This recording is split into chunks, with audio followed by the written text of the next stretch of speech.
5 राज्यों में विधानसभा के चुनाव हो चुके हैं, मतदान हो चुके हैं सभी सीटों पर। अब बारी है जीत की। आखिर जीतेगा कौन?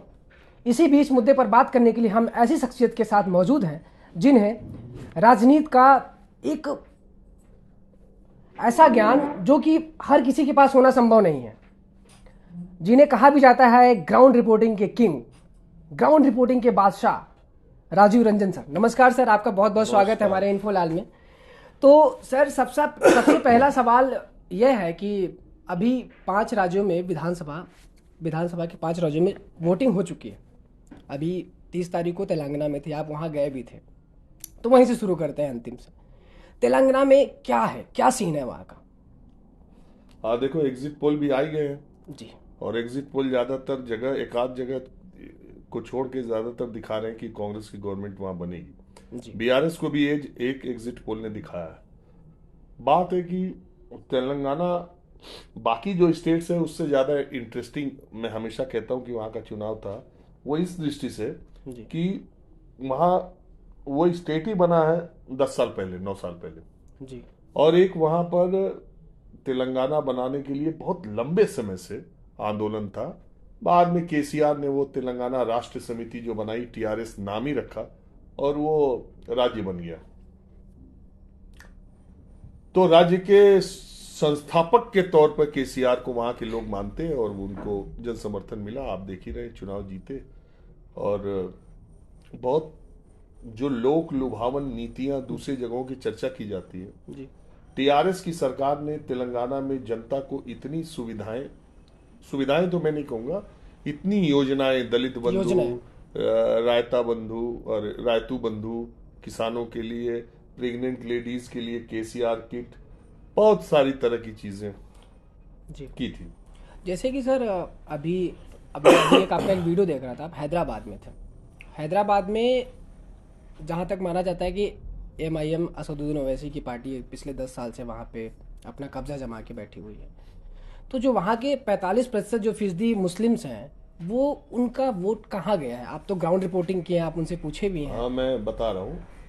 देखिए, हैदराबाद चूंकि निजाम का राज था, आपको मालूम है कि हैदराबाद में मुसलमानों की संख्या बहुत ज्यादा थी और भारत की आज़ादी के बाद हैदराबाद का निजाम चाहता था कि हैदराबाद को पाकिस्तान में मिलाया जाए, लेकिन सरदार पटेल की वजह से उन्हें झुकना पड़ा, अपने फैसले को बदलना पड़ा। जी।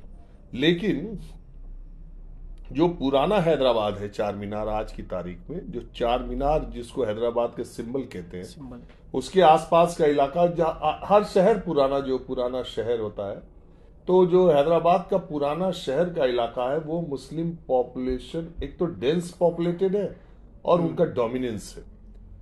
और कई कई सीटें तो वहां ऐसी है जहां 75 से 80% मुसलमान है। तो वो ऐसी कुल सीटें जिस पर कि MIM का कब्जा है बहुत दिनों से, जी। वो सब मुस्लिम डोमिनेटेड और पुराना हैदराबाद है। और ऐसी 5 सीटें हैं जिसमें MIM को आज की तारीख में हराना मुश्किल है। लेकिन जो आप 45% कह रहे हो, तेलंगाना की टोटल पॉपुलेशन का 12-13% मुसलमान है।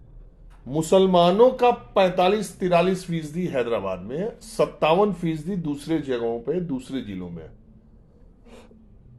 और वो हैदराबाद का 43% का, जो पूरे टोटल पॉपुलेशन के 43% जो हैदराबाद में है, उसके भी 75% पुराने हैदराबाद में जी। उन 7 सीटों पे है। बाकी इधर उधर शहर में भी स्कैटर्ड है और फिर शहरी इलाकों में। तो अगर हम एग्जिट पोल की बात करें, जैसे कि इंडिया टुडे जो एग्जिट पोल है वो बता रहा है कि तेलंगाना में कांग्रेस आगे जा रही है। नहीं, बीआरएस आगे जा रही है। तो और कुछ चैनल्स जो हैं वो कांग्रेस को आगे दिखा रहे हैं। इसका क्या सच है? थोड़ा आप तो करीबी से वहाँ पे थे तो जानते हैं। ये देखिए, ऐसा है, एग्जिट पोल कई बार सही भी हुए, कई बार नहीं भी हुए। एग्जैक्ट पोल और एग्जिट पोल में बड़ा अंतर है। जी। दूसरी बात है कि इस मामले में कहीं कोई अंतर नहीं है कि तेलंगाना में बीआरएस की सरकार बनेगी या कांग्रेस की सरकार बनेगी, और दोनों में बहुत टफ फाइट भी है।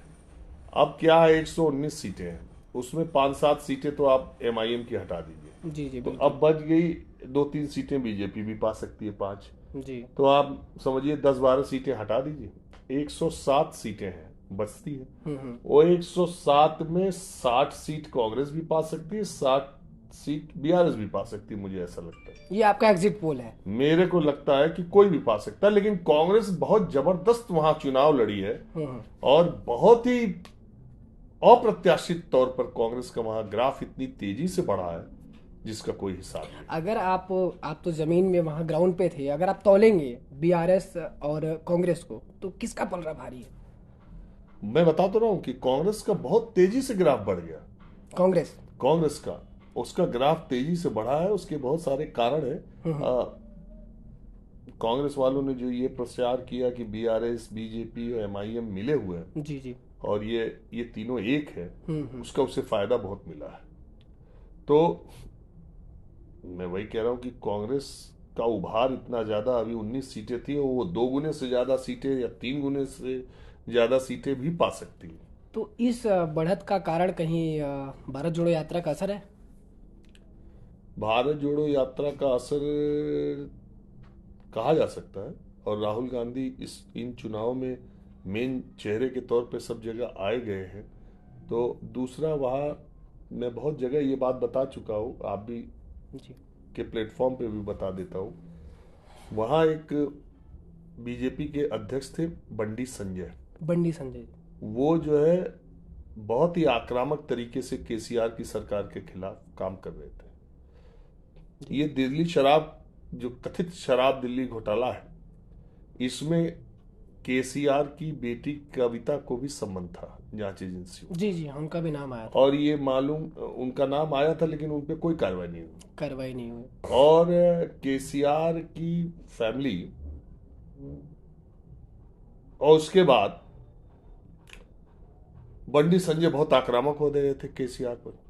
उनके नेतृत्व में भारतीय जनता पार्टी ने म्युनिसिपल कॉरपोरेशंस में बहुत अच्छा रिजल्ट भी दिया था। लेकिन एकाएक से दिल्ली से एक आदेश जाता है और बंडी संजय को प्रदेश अध्यक्ष पद से हटा दिया जाता है और किरण रेड्डी को अध्यक्ष बना दिया जाता है। और किरण रेड्डी बहुत सॉफ्ट केसीआर पे चलते हैं। तो वहां के लोगों को, जो लोग केसीआर के खिलाफ, भाई कोई एक आदमी की सरकार होती है तो 20% लोग या 50% लोग या 70% लोग उसके अपोजिट भी तो होते हैं, बिल्कुल अपोनेंट भी होते हैं। तो जो केसीआर के खिलाफ लोग थे, जो अपोजिशन था, जी वो इस बात से बहुत हैरत में पड़ गया कि यार बंडी संजय इतना आक्रामक नेता, उसके लीडरशिप में बीजेपी को 150 में 48 म्युनिसिपल कॉरपोरेशन की सीटें आई, सेकेंड लार्जेस्ट पार्टी बन गई, कांग्रेस एकदम गायब हो गई। और तो क्या वजह है कि वो केसीआर पे इतने हमले कर रहा था? क्या वजह है कि कविता को सम्मान देने के बाद कभी न पूछताछ हुई, न कोई वो हुआ, और बंडी संजय को उल्टा हटा दिया गया? और बीजेपी इतनी सॉफ्ट क्यों हो गई केसीआर पे? तो वो जो चंक था वो सीधे सीधे उठ के कांग्रेस पे आ गया। उसका मतलब लाभ कांग्रेस को मिल गया। तो चलिए अब आगे बढ़ते हैं। खैर, तेलंगाना में बहुत सारी है चीज़ें, हमारे पास नहीं है। अब हम आगे बढ़ते हैं मध्य प्रदेश। मध्य प्रदेश में मामा का क्या हालचाल है? देखो, एग्जिट पोल जो आए उसमें तो मामा की बल्ले बल्ले, मामा की बल्ले बल्ले। ऐसे लग रहा है कि जैसे कि मामा को बहनों ने पूरा आशीर्वाद दे के चंदन तिलक, राज तिलक कर दिया। लाडली बहना योजना का इतना असर पड़ा है। और भी है लाडली योजना, एक उनकी और भी है, लाडली लक्ष्मी योजना। वो पुरानी है। लाडली बहना योजना इलेक्शन से पहले 6 महीने पहले शुरू की। कब की क्या नहीं की उससे मैं नहीं जाता, लेकिन अगर जो एग्जिट पोल है यही एग्जैक्ट पोल होंगे तो इसका मतलब है कि मध्य प्रदेश में महिलाओं ने एक मुश्त मामा को वोट कर दिया। अगर नहीं, मेरे देखने में अभी भी मुझे यकीन नहीं है कि मध्य प्रदेश के ऐसे ही नतीजे आएंगे। मुझे अभी यकीन नहीं है, आप ये कह रहे हैं। लेकिन चूंकि प्रेडिक्शन कोई भगवान तो वो है नहीं, ना मैं हूं ना। अगर उनका भी प्रेडिक्शन है तो मैं भी बहुत मध्य प्रदेश के 25 से 30 जिलों में गया हूँ, कम से कम 100 से ज्यादा कॉन्स्टिट्यूंसीज में गया हूँ। तो मेरी भी जो सोच विकसित हुई है वो मैच नहीं करती है। इस एग्जिट पोल से। मैं ये मानता हूं कि मध्य प्रदेश में क्लोज कॉन्टेस्ट है और कांग्रेस शायद ऊपर। मेरे मानने की ये वजह थी कि 30 साल के नीचे के लोग युवा, उनमें एक आक्रोश मैंने देखा था। किसानों में कर्ज माफी को देख के कांग्रेस के प्रति एक आकर्षण देखा था। और तीसरा जो फैक्ट है वो है कि ओपीएस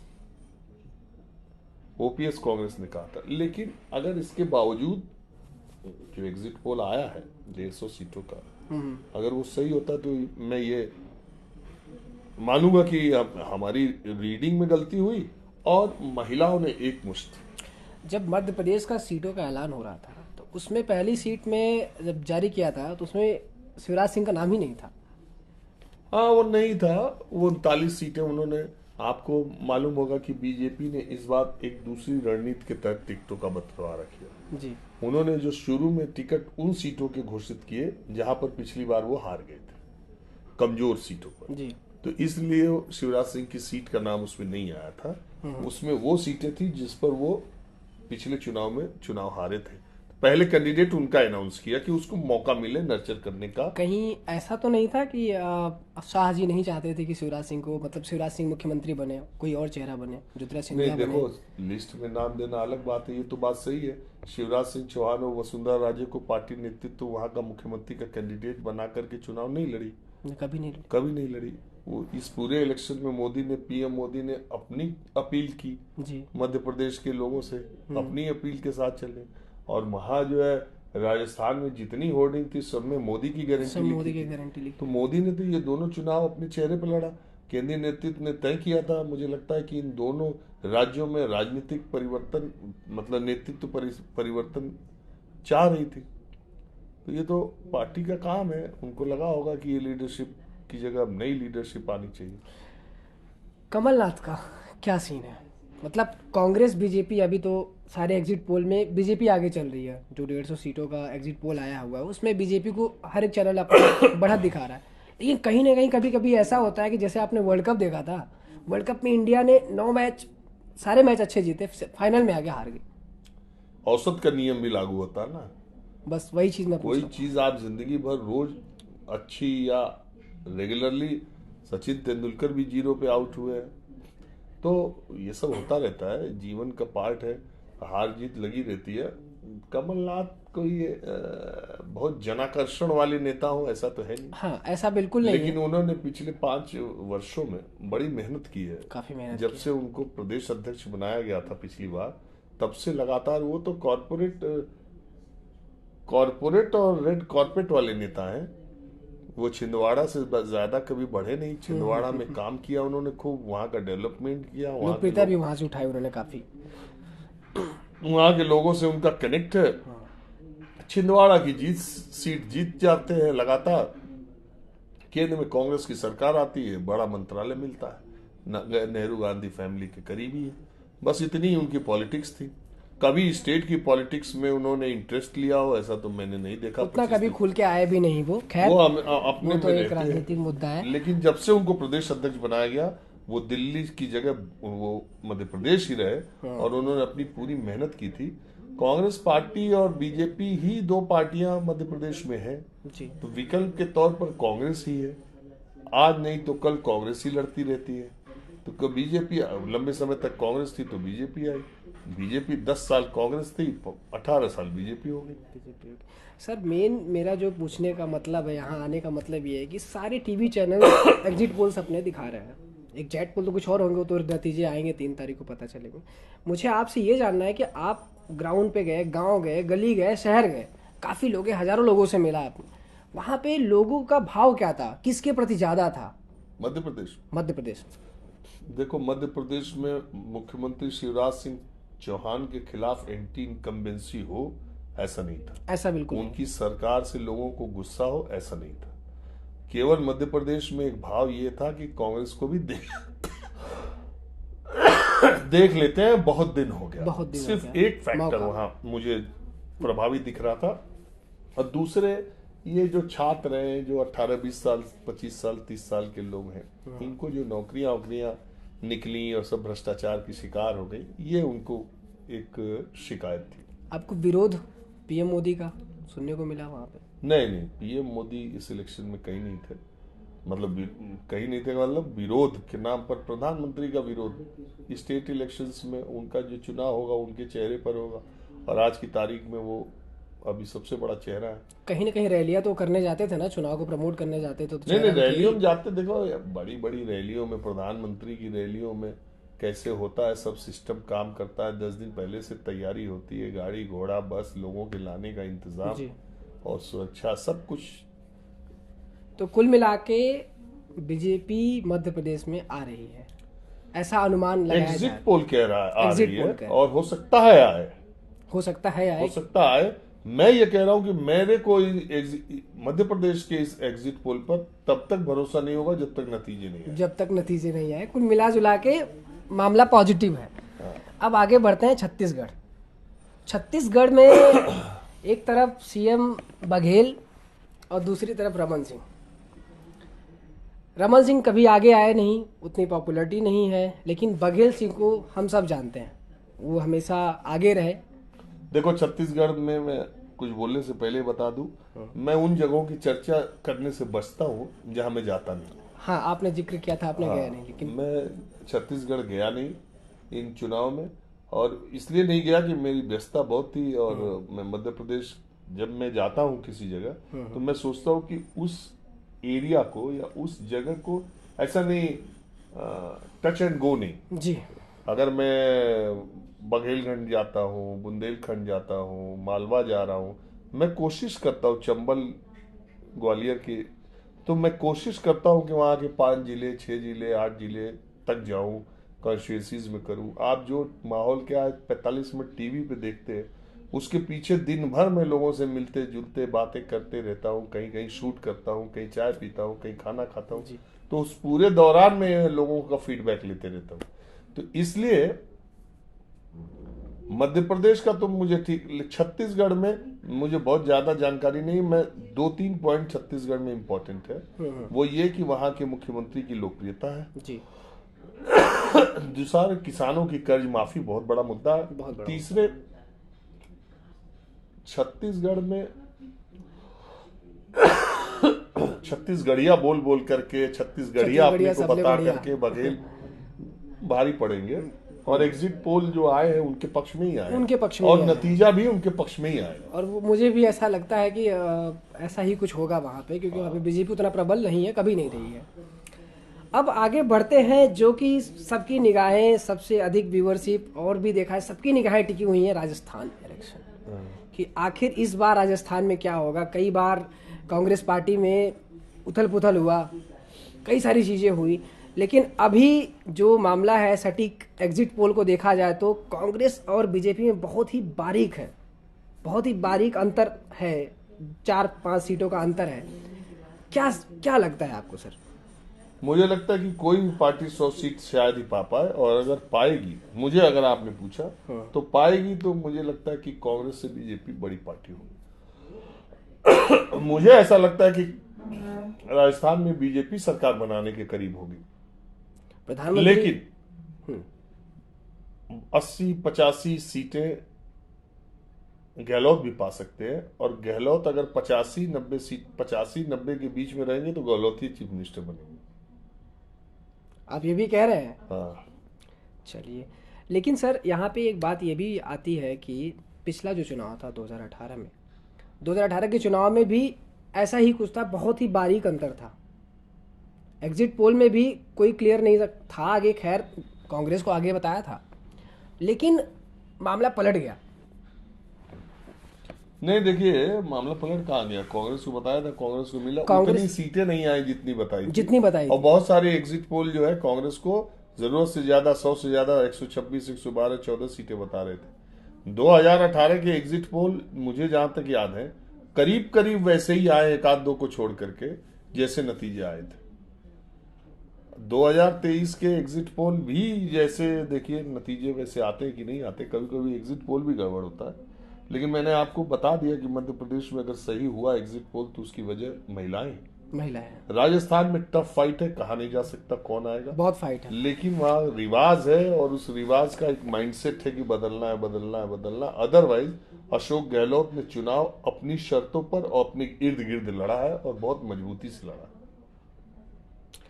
जब प्रधानमंत्री रैली कर रहे थे कोटा में, काफ़ी लोगों का सैलाब देखने को मिला, काफ़ी लोग आए, उसमें काफ़ी लोग राजनीतिक बयान भी आए कि अब तो जीत पक्की है। तो इसके पीछे, क्योंकि सबसे अधिक रैलियां देखा जाए तो राजस्थान में ही पीएम मोदी ने किया, सबसे अधिक मेहनत पार्टी, चाहे जेपी नड्डा हो, चाहे वो अमित शाह हो, चाहे वो प्रधानमंत्री पीएम मोदी हो।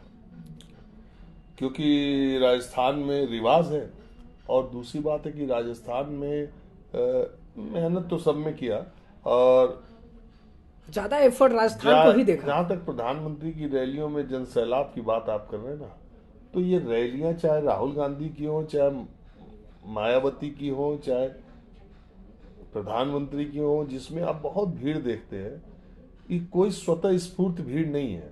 अब कोई साइकिल चलाकर, पैसा खर्च कर, बाइक चलाकर किसी को कोई सुनने उनने नहीं जाता है, अगर वो अनलेस एंड अनटिल वो पार्टी का कार्यकर्ता ना हो। अब किसी नेता में देश के वो आकर्षण नहीं है कि कोई अपनी जेब से 50 रुपया 100 रुपया लगा करके उसको सुनने और देखने जाए।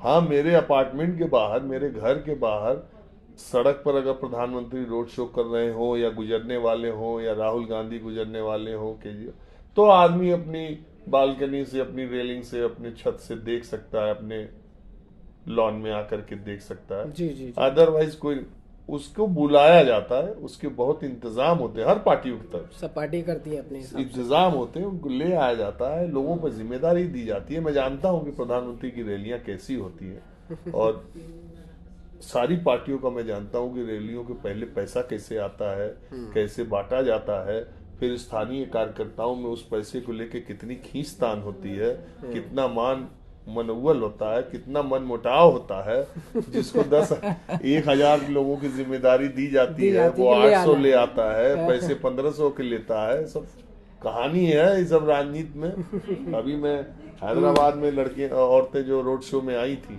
उनसे मैंने पूछा तो उन्होंने कहा 300 रुपए आए हैं प्रधानमंत्री के रोड शो में। उन्हें 300 रुपए मिले, खाना और सारी खाना नहीं मिला था, खाली 300 रुपए 300 रुपए मिला था। तो प्रधानमंत्री के रोड शो में आई थी और उन्होंने साफ तौर पे कहा कि हमको फला कांग्रेस के नेता 1 साल से कांग्रेस की रैलियों में ले जाते हैं, हम बीआरएस में भी जाते हैं, घर बैठ के क्या करेंगे, रैली में 3 घंटा का 300 पा जाते हैं। सही बात है, सीधी सी बात है, सही बात है। और ऐसा हर जगह होता है, सारी पार्टियां ऐसी ही सारी पार्टियां। उसमें मैं नहीं कह सकता कि भीड़ बुलाई नहीं जाती है, पैसे देके भीड़ बुलाई जाती है, वो दिखा। देखो, पैसा देने वाला क्या होता है कि आपको अगर मैं कहूंगा कि आपको चलना है, मैं आपको 300 रुपए दूंगा, तो आप चलोगे? तो जब तक मैं आपको पैसा नहीं दूंगा आप जाएंगे नहीं। बिल्कुल। और आपसे अगर मैं कहूं चलिए मेरे साथ जरा एक रैली में, तो आप मेरे साथ चले जाएंगे। मैं रैली में उधर दाएं गया, आप बाएं निकल गए, जो जरूरी समझा। तो जिसको पैसा लेना वो इंतजार करता है, तो वो वाली भीड़ तो पक्की भीड़ रहती है कि वो बाद में मिलेगा। जो 2014 में देखने को मिला था। नहीं, मैं ये नहीं, किसी एक की नहीं मैं बात कर रहा हूँ, मैं कांग्रेस की भी बात कर रहा हूँ, मायावती की भी कर रहा हूँ, अखिलेश की भी कर रहा हूँ, बीजेपी की भी कर रहा हूँ, कांग्रेस, सारी पार्टियां, पॉलिटिकल पार्टी।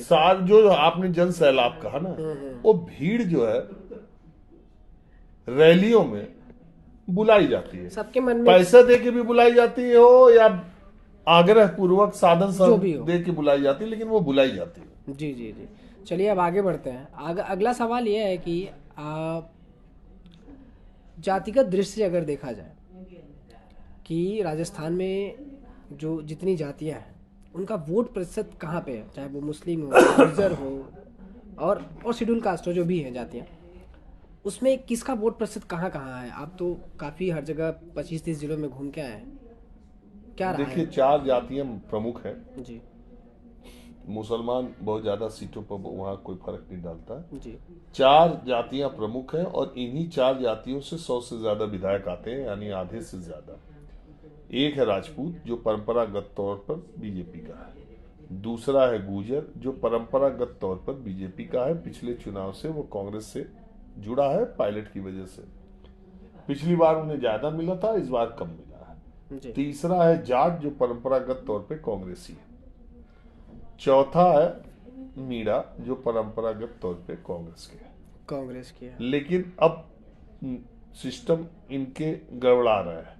वैसे भी कोई कैसा? जात 100% नहीं होती है, क्योंकि जो नेता हैं जैसे किरोड़ी लाल मीणा, मीणाओं के बड़े नेता हैं, जी जी। उनको जो है बीजेपी ने अपने में शामिल कर लिया, राज्यसभा बना दिया। तो वो मीणाओं के बहुत बड़े नेता हैं, सवाई माधोपुर दौसा इस इलाके के। सर तो उनके वजह से कुछ मीणा बीजेपी की तरफ भी आ गए। इसी तरह हर जातियों में सेधमारी की कोशिश दोनों तरफ से हुई है। मतलब बैलेंस है मामला हर जगह से। हाँ, तो हमने 4 राज्यों के बारे में बात कर ली, अब एक अंतिम राज्य बचा है, वो है मिजोरम। मिजोरम के बारे में भी मुझे बहुत जानकारी नहीं है, लेकिन लोग ऐसा कह रहे हैं कि MNF जो है सत्तारूढ़ दल के खिलाफ वहां पर बहुत लहर से चली है, लहर से चली। और उसका फायदा वो जो विपक्षी दल है उनका ZMM या क्या है गठबंधन, उनको मिल रहा है। कांग्रेस पार्टी को भी वहां कुछ सीटें 2-4 मिलने की संभावना बताई जा रही है। बीजेपी का खाता नहीं खुलेगा वहां मुख्य रूप से। और देखिए, बीजेपी का खाता मिजोरम में नहीं खुलेगा। मणिपुर में, जस्ट मणिपुर उनसे सटा हुआ राज्य, बीजेपी का अकेले दम पर शासित है। और ये जो मणिपुर की घटना पर प्रधानमंत्री की चुप्पी और पूरे देश की जो चुप्पी है 8-9 महीने से, जो कोई इसकी चर्चा नहीं कर रहा है, उसका मिजोरम इलेक्शन पे बहुत प्रभाव पड़ा है। अच्छा, ऐसा है? उसका प्रभाव पड़ा है। और अगर जिस तरह से बीजेपी और सेंट्रल गवर्नमेंट मणिपुर को डील कर रही है, हालांकि बहुत परेशानी वाला राज्य बन चुका है, उसका क्या कैसा उसका असर फिर लोकसभा चुनाव में बीजेपी को पूरे नॉर्थ ईस्ट में देखने को मिलेगा। तो सर मुख्य रूप से जो 5 राज्य में से हमारे ख्याल से जो सबकी टकटकी निगाहें बनी हुई है 3 ही राज्य हैं, एक तो तेलंगाना, दूसरा मध्य प्रदेश, तीसरा राजस्थान। हाँ, इन तीनों राज्य में सबकी, मतलब मिजोरम और छत्तीसगढ़ तो उनको कंफर्म ही है कि चलिए उसको साइड कर देते हैं। बाकी 3 राज्य जो हैं, ये चुनाव, इसके नतीजे 2024 के चुनाव पे बहुत भारी पड़ेंगे। देखिए, 24 का चुनाव तो प्रधानमंत्री मोदी के नाम पर होगा, लेकिन ये आप सही कह रहे हैं कि इन चुनावी नतीजों से और कुछ हो चाहे ना हो, विपक्ष में एक जान आएगी कि चलो बीजेपी से लड़ने के काबिल तो हम हुए। दूसरी बात ये कि इन चुनावी नतीजों में एक बात क्लियर है कि सारे, अगर आप विधायकों की संख्या जोड़ेंगे, सारे 230 MP के, 200 वहां के, 430 90 छत्तीसगढ़ के, 520 119 तेलंगाना तो 639 और 40 जो है मिजोरम को, तो 679 विधायक चुने जाएंगे। एक कम, एक की मौत हो गई कैंडिडेट के, तो 678 नंबर भी बड़ा अच्छा आ रहा है, 678 विधायक देश के चुने जाने हैं। इसमें जो सबसे बड़ी संख्या होगी 678 में, वो कांग्रेस की होगी। सबसे ज्यादा विधायक कांग्रेस के जीत के आएंगे, ये आपका अनुमान है? हाँ, सरकार चाहे किसी की कहीं बने न बने, लेकिन विधायकों की संख्या कांग्रेस की सबसे ज्यादा होगी। ये तो कांग्रेस के लिए अच्छी बात है। वही मैं कह रहा हूं। तो 2024 का इलेक्शन इंटरेस्टिंग होगा। अब इसके बाद देखिएगा, बहुत ही आक्रामक तौर पर विपक्ष इंडिया गठबंधन बनाएगा, मीटिंग करेगा, सीटों के बंटवारे पर बात करेगा, क्योंकि अब 2 महीना बचा है। लेकिन अगर देखा जाए, चुनाव के इस 3 महीने पहले भी इंडिया ने कोई मीटिंग नहीं की, इंडिया अलायंस ने कुछ भी नहीं किया। एक तरीके से देखा जाए तो शांत बैठी हुई, ऐसा क्यों? ऐसा इसलिए कि शरद पवार के घर कोऑर्डिनेशन कमेटी की बैठक हुई थी जी। तो उस बैठक में सीटों के बंटवारे पे तो बात नहीं हुई थी। उस बैठक में समाजवादी पार्टी की तरफ से ये सवाल उठा, भोपाल में रैली करने की बात हुई कि हम पहली रैली इंडिया गठबंधन की भोपाल में करेंगे चुनाव। तो समाजवादी पार्टी, मेरी जो सूत्रों के मुताबिक जानकारी है, समाजवादी पार्टी के जो सदस्य उस मीटिंग में थे, उन्होंने कहा कि भोपाल के इंडिया गठबंधन में हम तभी जाएंगे जब आप हमको, कांग्रेस पार्टी, ये भरोसा दे दे कि हमको अपने गठबंधन में कितनी सीटें देंगे। हमारे पास 5 सीटों पर हम पिछली बार नंबर 1 या नंबर 2 रहे थे जी। या तो जीते, एक जीते और 4 सीटों पे नंबर 2 रहे थे और बीजेपी से हारे थे, कांग्रेस से नहीं हारे थे, बीजेपी से हारे थे। इसलिए 5 सीटों का हमारा दावा बनता है। अगर वो 5 सीटें आप हमें देंगे तब तो हम भोपाल की रैली में जाएंगे, नहीं तो हम नहीं जाएंगे। यहीं से बात बिगड़ गई। कांग्रेस पार्टी ने समाजवादी पार्टी को सीटें नहीं दी और फिर ये हुआ कि तब इंडिया गठबंधन लोकसभा में देखा जाएगा, विधानसभा अपनी अपनी ताकत लड़ लो।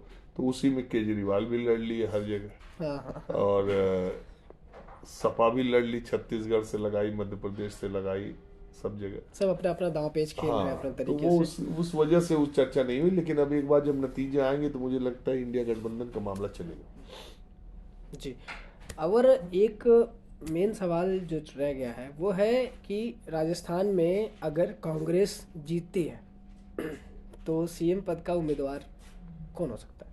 देखिए, अशोक गहलोत की उम्र भी हो चुकी है, लोग अब उम्र कह उम्र रहे से हैं कुछ नहीं है। रिटायर आपको होना आज चाहिए ही बता उनको। दे रहा हूँ कि राजस्थान में अगला मुख्यमंत्री गहलोत बनेंगे या वसुंधरा बनेंगे। सचिन पायलट ना, यही दो बनेंगे, इन्हीं दो में से एक बनेगा। युवा एक तरफ राजस्थान का कह रहा है कि सचिन पायलट को बनना चाहिए।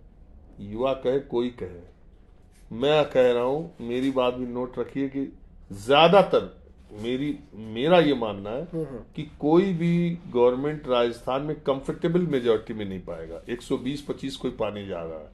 जब 110 के ऊपर अगर नंबर आता है, 105 के ऊपर नंबर आएगा, तब राहुल गांधी, प्रियंका गांधी या सोनिया गांधी डिसाइड कर सकती है कि वहां कौन सीएम बनेगा। ठीक है, इसी तरह 110, 8, 15 सीटें अगर बीजेपी की आएगी तब गृह मंत्री अमित शाह, जेपी नड्डा और मोदी डिसाइड कर सकते हैं। लेकिन जब 85 आएगी, जब 90 आएगी, जब 95 आएगी, अब 5 का जुगाड़ करना है, 15 का जुगाड़ करना है, तो किसके नाम पर जुगाड़ होगा, कौन नेता करेगा? तो फिर यही दोनों नेता। कांग्रेस में तो सचिन पायलट के बस का नहीं है। वो गहलोत जादूगर है, वो जादू ऐसा चल देंगे। और मैं जादूगर पिछली बार भी वैसे ही चला था हाँ, और अभी भी वैसा ही चलेगा। तो कुल मिला जुला के आपने एक बात जो बोली कि 678 विधायक, मैं उसे पॉइंट कर लिया, 678 विधायक, एक सीरियल नंबर भी हो गया है 678, उसमें सबसे अधिक कांग्रेस रहेंगे, कांग्रेस के विधायक होंगे।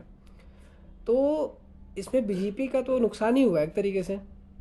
नहीं, नुकसान नहीं हुआ। उसको दूसरे तरीके से आप देखिए, बीजेपी 2 राज्यों में गायब, खाता खुलने से लेके 5-7 सीटों तक है। कहाँ?